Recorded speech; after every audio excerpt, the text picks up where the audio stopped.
சந்திரல வர மாட்டேன். பிரேக்கப் ஆனா யாரும் ஃபீல் பண்ணாதீங்க, லைஃப் நல்லா இருக்கு.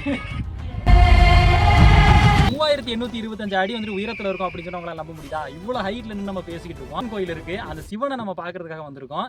இந்த கொண்டரங்கி மலை பார்த்தீங்கன்னா இப்படி செங்குத்தா இருக்கு. நம்ம இந்த சைடு ஏறி இப்படி இறங்க போறோம். அந்த அளவுக்கு செங்குத்தான மலை. நம்ம தூரத்துல இருந்து பார்த்தாலே இந்த ஏரியாக்குள்ள வந்துட்டாலே வந்து இந்த மலை வந்து நம்ம கண்ணில் போறோம்.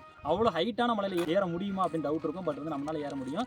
பெண்கள் வரலாமா அப்படின்னு பார்த்தீங்கன்னா பெண்களும் வரலாம், கொஞ்சம் ஏஜ் ஆனவங்களும் வரலாம். ஏன்னா அந்த கோவில் பூசாரியே பார்த்தீங்கன்னா அவர் 65 வயசுக்கு மேலே ஆயிடுச்சு. பட் அவரே மேலே வந்திருக்காரு. அதனால வந்து நீங்க வரணும் அப்படின்னு வந்துட்டு பாதைகள் கொஞ்சம் முன்ன பண்ணி இருந்தாலும் சேஃபான ஒரு இடம் தான். நீங்களும் ட்ரை பண்ணி பாருங்க.